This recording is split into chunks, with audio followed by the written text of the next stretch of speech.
When the markets get wild, choppy, and unpredictable, what do? And how can you potentially profit? Hi, this is David Modell looking at the markets. Yeah, when you start seeing 3, 4, and even 5% daily, day after day moves, not in individual stocks only, but entire market indexes like the NASDAQ, the S&P 500, the Dow Jones, the Russell 2000, moving several percentage points every single day, and the market can't seem to make up its mind. 3, 4, 5% up one day and then down the next day, then up the next day. It's just crazy. You can choose to stay out of it. There's nothing wrong with that. But here's what I'm talking about. Look at the NASDAQ, just way down, way up, way down. You can get seasick from that type of action.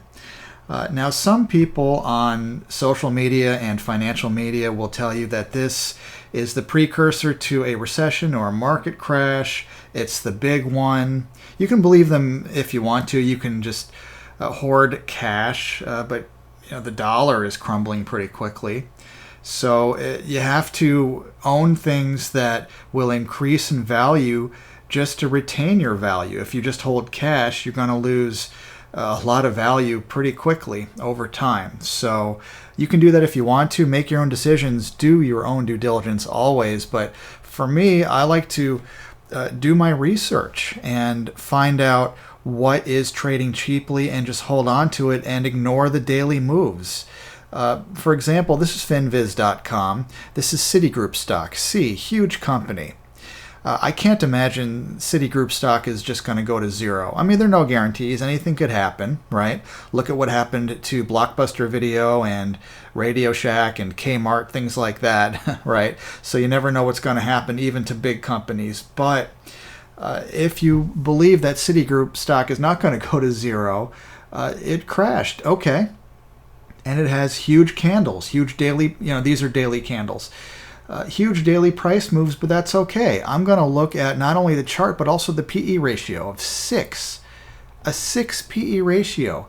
What does that tell you? It tells you that, first of all, the company is profitable. It has earnings. Otherwise, it wouldn't have a PE ratio at all. And it's a low one. Now, don't start thinking that every company with a low PE ratio is going to be good. You want to study and learn about the company as much as you can. But right now, financial stocks are unloved and technology stocks are unloved in the markets. But what is unloved today could be loved again a month from now, 3 months, 6 months from now. It's hard to time these things. But you got to buy low and sell high. But the hard part is buying low. The other hard part is selling high, by the way. So Citigroup's looking real good right now, even though it's making these big moves. General Motors, it's way down. It's at a nice price. Look at that PE ratio, 6.5 or so.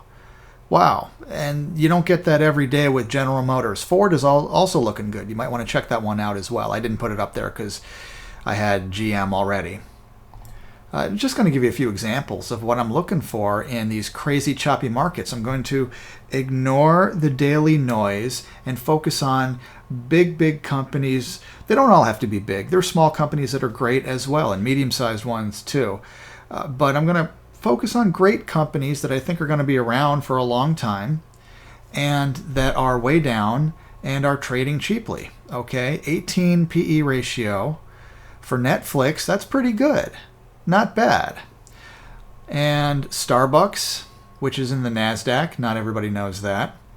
And because you don't always expect a coffee company to be in the NASDAQ, but, way down. PE ratio of about 21. That's pretty good for Starbucks.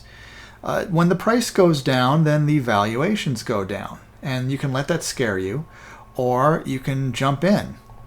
And the markets try to shake you out with these daily price moves. And they're big ones. I get it.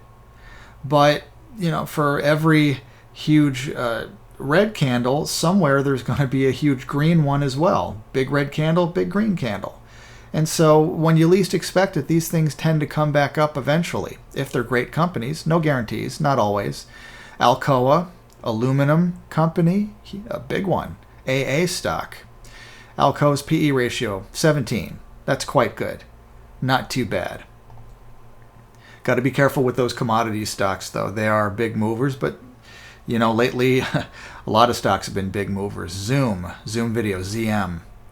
I mean, for this company to have a PE ratio of about 22 or 23, that's pretty good for this one, for Zoom, which used to be a poster child for growth stocks, and then PE ratios were much higher. Now, it's much more reasonable, I would say, and the price is much better as well. Taiwan Semiconductor. I mean, you can think globally. It's okay. You can maybe try to avoid U.S. stock volatility by looking abroad. Just be aware that when you invest in companies in other countries, you really have to do extra research. That might be more difficult to trade those types of stocks. But TSM, stock ticker for Taiwan Semiconductor, trading at a pretty good valuation, 21 PE ratio. And that's not the only metric I look at. You can look at other ones. Price to book, price to sales, and so on. Pick your own metric or combine them. That's fine. And then look at the chart as well. Yeah, it's way down.